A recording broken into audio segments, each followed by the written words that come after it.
Bonjour à tous et à toutes, bienvenue dans ce nouvel épisode du Maître Psychédélique. Dans cette vidéo, une deuxième d'une série de 3, je vais vous parler de la folie, dans le cadre bien sûr des psychédéliques.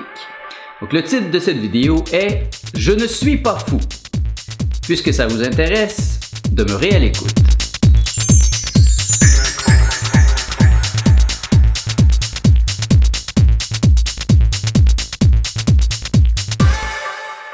Mon nom est Nicolas Lehoux et bienvenue dans l'univers jovial de Nicolas. Dans toutes les vidéos que je mets sur ma chaîne YouTube, je vous propose un programme pour un nouvel univers, car une nouvelle ère nécessite une pensée nouvelle. La différence est subtile entre une psychose et une émergence spirituelle, de même qu'entre la maladie mentale et la sainteté. L'émergence spirituelle désigne le passage psychique d'une perception égocentrique de l'univers à une perception globale, aussi parfois appelée holistique ou transpersonnelle. Ce passage d'un mode à l'autre peut être soudain et s'accompagner d'expériences intenses qui perturbent la vie quotidienne de la personne et de son entourage. Bien que présentant les symptômes de la psychose pour les gens rationnels et le corps médical, l'émergence spirituelle est tout à fait saine et normale, en autant que le processus, qui dure 40 jours en général, puisse suivre son cours sans être bloqué par l'incompréhension ou les médicaments. Ceux qui utilisent les psychédéliques devraient être au courant de ce phénomène qu'on peut parfois appeler aussi la montée du Kundalini. Pour certains, le processus est si violent et déstabilisant que la vie en société devient pénible, voire même impossible. Cela peut entraîner l'arrêt de travail et un isolement bénéfique au déroulement du processus. Ce n'est donc pas un hasard que Jésus passa 40 jours dans le désert lors de son émergence spirituelle. J'ai rencontré des gens qui ont vécu de telles expériences, mais ceux qui n'ont pas su s'entourer d'ouverture et de compréhension ont séjourné à l'hôpital psychiatrique. Ils sont aujourd'hui traumatisés et craintifs suite aux traitements qu'ils ont reçus lors de leur crise ainsi qu'après. Ils se sentent bafoués, trahis et incompris, car au moment où ils auraient eu besoin de douceur et d'ouverture, ils n'ont reçu que mauvais jugement, ostracisme et ignorance, et dans les cas les plus extrêmes, des analgésiques suivis d'un internement. Il ne faut toutefois pas oublier que tout est reçu selon la forme du récipient. Ainsi, il est mieux de laisser chacun suivre son propre processus et de ne pas s'autoriser à y intervenir intempestivement, à moins que l'individu touché par les désordres mentaux et psychiques nous en fasse la demande expresse ou qu'il cause par sa présence des perturbations dans notre vie.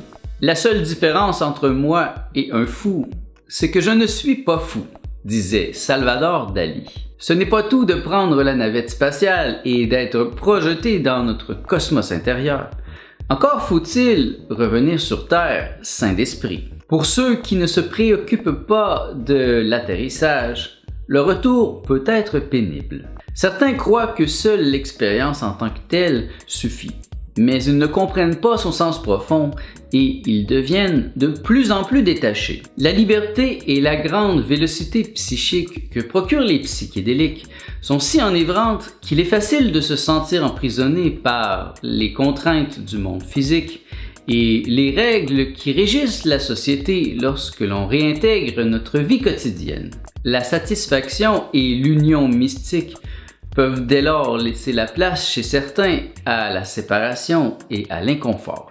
Les effets des substances psychédéliques durent beaucoup plus longtemps que les 6 à 8 heures où les effets sont les plus faciles à remarquer. Il est bénéfique d'apprendre à travailler avec l'effet résiduel et de s'y laisser porter harmonieusement, car chaque expérience déclenche un programme ou métaprogramme qui prend parfois plus de temps à se déplier complètement. Plusieurs expériences à court terme sont parfois nécessaires pour changer les programmes les plus complexes et profonds. Suite à 2 expériences de MDMA à 1 semaine d'intervalle, je suis resté hypersensible à l'invisible pendant 2 semaines. Mes communications télépathiques furent si claires que je sentis la folie me lécher comme une flamme. En effet, lorsque la réalité intérieure devient plus vivante et concrète que la réalité extérieure, on a l'impression de vivre à l'envers de tous, d'avoir accès à un mode de vie miraculeux sans pouvoir l'exprimer aux autres. Car les psychédéliques ouvrent bel et bien les portes de la perception, et elles ne se referment pas complètement après, et même chez certains, elles restent grandes ouvertes. L'expérience met en marche la psyché. Elle l'active, la folle, la suralimente, et cette force brute peut parfois débalancer le délicat équilibre de la psyché. Mais la méditation me permet de retrouver mon équilibre psychique, d'intérioriser l'enseignement, de m'observer et de noter les infimes changements qui se produisent en moi.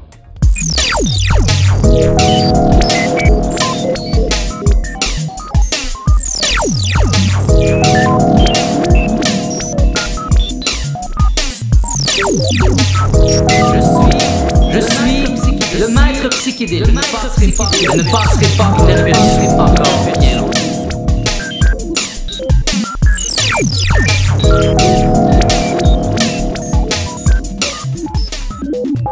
Mon nom est Nicolas Lehoux. Merci d'avoir été à l'écoute de ce nouvel épisode du Maître psychédélique. Cette vidéo est une deuxième d'une série de 3 qui ont pour thème la folie. Donc, je vous invite à écouter la suivante si vous avez apprécié celle-ci. Je vous invite aussi à me donner un pouce et à partager cette vidéo sur vos réseaux sociaux afin d'aider à mieux faire comprendre et connaître le monde fascinant des psychédéliques. Je vous invite à vous abonner à ma chaîne afin de recevoir chaque semaine les notifications à propos des nouvelles vidéos que je vais y ajouter, car, en effet, à tous les jeudis, j'ajoute une nouvelle vidéo sur ma chaîne YouTube. Merci d'avoir été à l'écoute. Je vous souhaite tout le bien que vous pensez de moi.